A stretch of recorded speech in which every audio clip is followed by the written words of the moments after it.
Cantik terlihat jelek, bab 118 Momo dia adalah ayahmu. Setelah Clover masuk, dia menuju ke ruang ganti terlebih dahulu, dan bersiap untuk mengganti ke seragam kerja, namun, sebelum jaketnya terlepas. Klarifikasi hal kemarin. Suara tanpa peringatan tiba-tiba terdengar di telinga, dan Clover terkaget. Dia menoleh dan melihat Devan yang berdiri di depan pintu ruang ganti dengan tangannya berada di sakunya. Clover menepuk dadanya. Kamu mengagetkan aku. Jangan mengalihkan topik pembicaraan, katakanlah. 9 tahun yang lalu, kapan kamu punya anak? Clover mendongak dan berkedip ke Devan, kemudian berkata dengan ekspresi licik, Tuan, aku tidak mengerti apa yang Anda bicarakan. Itu sangat jelas sedang memberitahu kepada Devan, bahwa dia telah berbohong sebelumnya. Pada saat ini, Dylan dengan cepat datang dari luar dan menyerahkan ponselnya kepada Devan. Ini adalah informasi yang dikirim dari sana, data wanita ini. Devan mengambil ponsel dan meliriknya. Alisnya terkerut, apakah benar tidak ada kesalahan dalam informasinya? Dylan dengan serius mengangguk. Kekuasaan dia sangat terkenal di perusahaan ini, tidak akan ada kesalahan. Devan mengembalikan ponsel ke Dylan, di sini, lengan panjangnya membentang di leher Clover, dan berkata dengan dingin, kamu berani bermain denganku, tampaknya kamu memang pemberani. Clover hanya bisa merasa bahwa bernafas semakin sulit, apakah Devan ini sudah menjadi gila? Apakah dia benar-benar ingin membunuhnya? Clover menarik tangan Devan dengan keras, kekuatan Devan sangat kuat dan tangannya tidak tergerak seinci pun. Tidak lama kemudian, dia merasa matanya mulai gelap, ya Tuhan, Devan, kamu sudah hampir membunuhku, putrimu akan menjadi yatim piatu. Tepat ketika dia berpikir bahwa dia pasti akan mati, Devan mendorongnya dan melepaskannya, dan terjatuh di lantai. Jika kalau bukan karena Clover mengenal sikap Devan, pada saat itu, dia akan sungguh-sungguh merasa bahwa Devan adalah setan, hanya karena berbohong saja, haruskah sekejam itu? Tampaknya kamu sudah tidak ingin perusahaanmu ini lagi ya? Devan berkata dengan sangat datar, tetapi kedinginan dalam suaranya, memperingati kepada Clover bahwa dia tidak sedang bercanda. Aku juga karena putriku demam tinggi. Aku tidak punya cara lain lagi, Sang Buddha berkata, menyelamatkan nyawa seseorang. Apakah itu ada hubungannya denganku? Berbalik dan memandangi Dylan yang tidak jauh darinya, dan berkata, bersiap-siap mengakuisisi perusahaan ini. Satu kalimat Devan ini membuat Clover langsung terjatuh ke dalam neraka.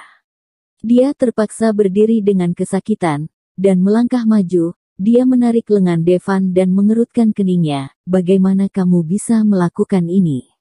Ya, aku seharusnya tidak berbohong kepadamu kemarin, tapi aku hanya memiliki jalan terakhir itu. Jika aku tidak begitu, akankah kamu membiarkan aku naik ke dalam mobil?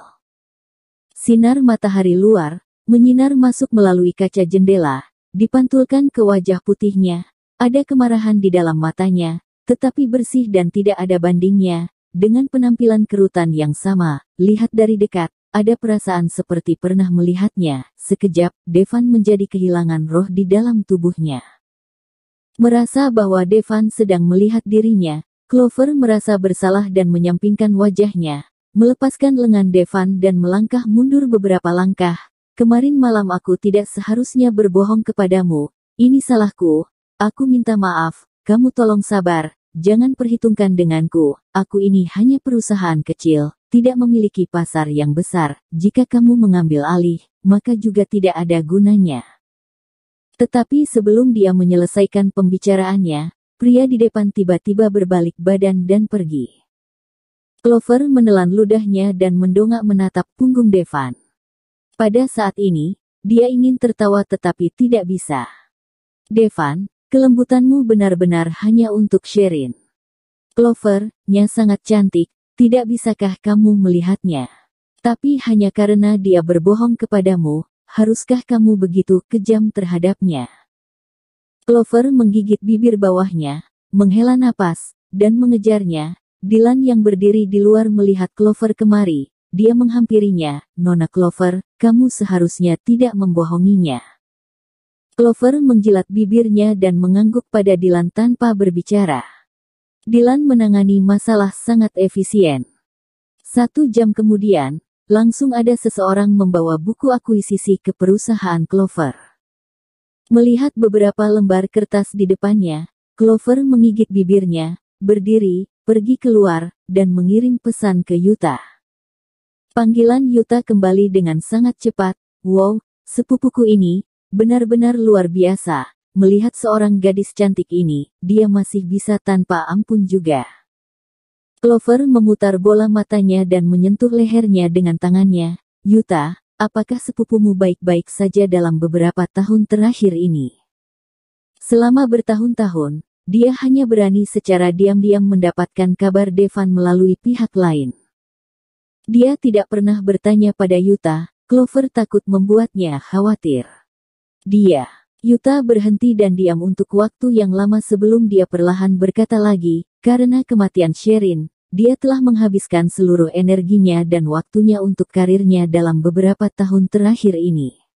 Perusahaan dia sekarang ini bahkan lebih tidak ada bandingannya dengan sebelumnya. Namun, dia lebih ganas untuk melakukan sesuatu. Banyak orang mendengarkan namanya dan akan sangat panik maupun takut.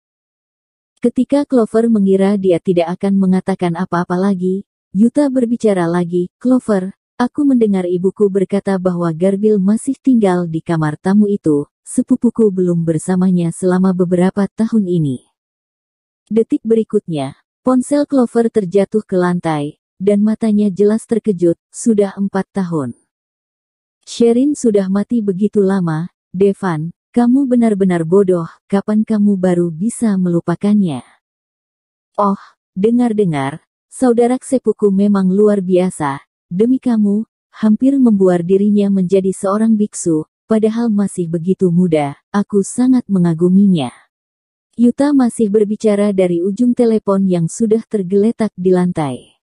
Clover mengepal tangannya dengan erat, dan dia membungkuk untuk mengambil ponselnya. Hatinya terasa tertekan dan sakit.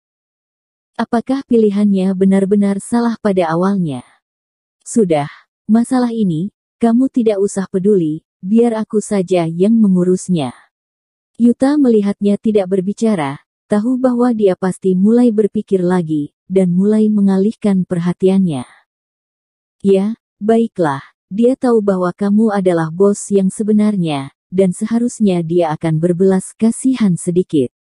Setelah itu, Clover mematikan telepon.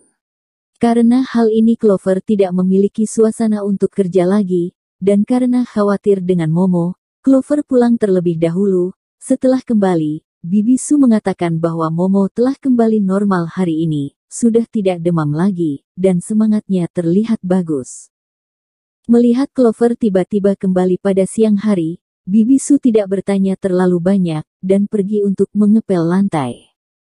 Clover mencuci tangannya dan pergi ke kamar Momo. Dia masih tertidur, menyentuh dahinya, dan sudah tidak panas lagi. Clover tiba-tiba tersenyum.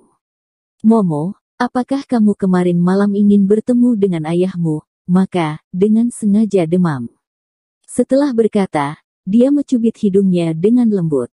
Bangkit, berjalan keluar. Hanya saja, ketika kaki depannya baru saja melangkah 1 langkah, orang yang baru saja tertidur, matanya telah terbuka, mendongak, mengerutkan keningnya, ternyata pria yang tadi malam itu adalah ayahnya. Kalau begitu, haruskah dia membantu ibunya?